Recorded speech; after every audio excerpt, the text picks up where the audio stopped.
Hi, and thanks for watching another instructional video for CSCI 1300. In this video, we're going to build off of our last video where we initialized balances into two objects, bank account 1 and bank account 2. So now say we want to actually do something with the additional functions that we have put in place, like a deposit or a withdraw.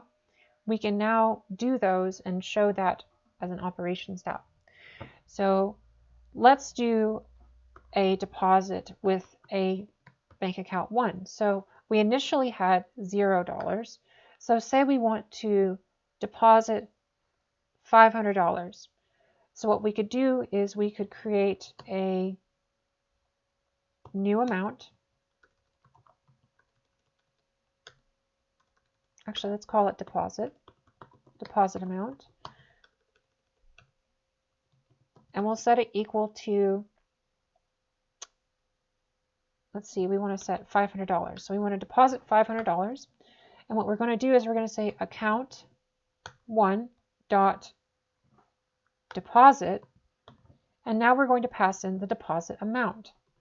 So notice here that deposit takes in a double, and if we look here at deposit takes in a double, and it's a void, so it's not going to return anything, right?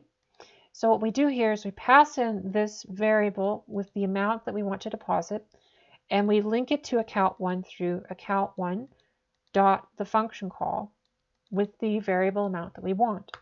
So now let's say current balance is equal to the same thing as before. So we're going to say account 1 dot get balance, and we're going to now print out the same thing as before. So we're going to say now balance after deposit. We'll say balance after deposit, and now we're going to give it the new deposit amount. So let's talk about withdrawing here with the account that we actually had some initial amount to. So say we wanted to withdraw, we could create another variable called the withdraw amount, set it equal to say 250, something different. And we want this to be applied to bank account 2. So we will say that account 2 dot withdraw will be the withdraw amount. So this should reduce the amount that the account should contain. So now what we're going to do is we're going to use the same terminology here where we're going to print what is in the account balance after we do it.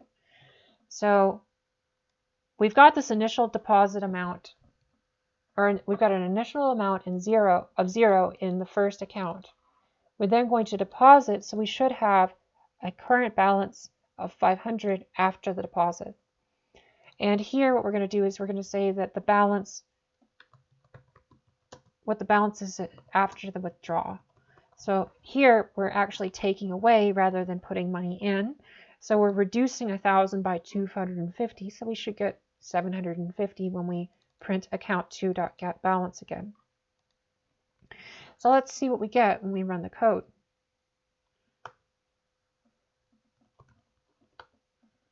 So here we can see that we got exactly what we were looking for. We started with 0. We used the deposit function and passed in 500, and now the stored amount in that variable in the object is 500. And now the same thing, we started with 1,000, we withdrew 250, and now the amount stored within the balance in account 2 is 750. So we're accessing the interior variable, the private variable, and we are doing something with it. So now let's think about how do we actually do something with rate. Well, let's do the same thing here where we could create a double rate, and let's set the rate equal to something like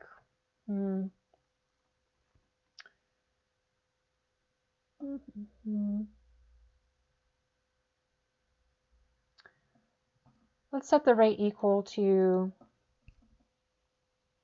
say, let's just set it to 1.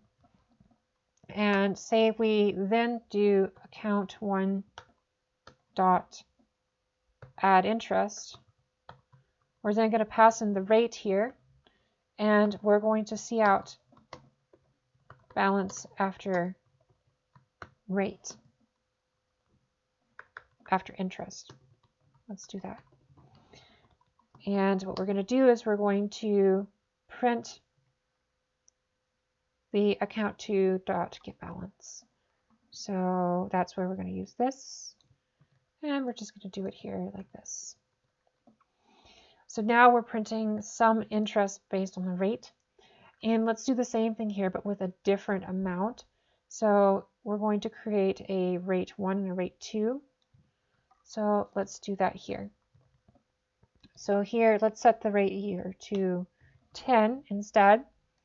And look at what happens here. Instead of account 1, we want account 2. So we're changing the variable name here. But we are applying a different rate, and rate here should be rate 2, and here it should be rate 1, so that we know that we have different variables. And I'm going to pass in rate underscore 2 here.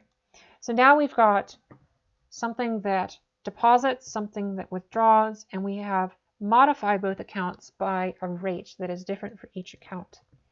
So let's see what we get when we compile our code now.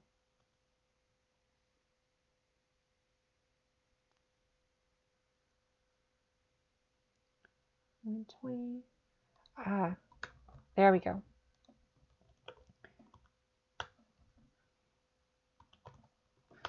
Okay, so notice that when we pass in the interest rate of 1, we go from 500 to 505. So we did add to the account by a small fractional amount. Now, when we moved that interest rate to 10 instead, what we ended up getting is we jumped from 750 to 825. So we increased it by 125 versus 5 on the previous add interest. So we've gone over how to actually use all of the different functions associated with this account. We've worked with deposit, withdraw, the add interest, and we've also worked with how to use the constructors, whether they are the default or the parameterized versions. That's all for now. Thanks and happy coding.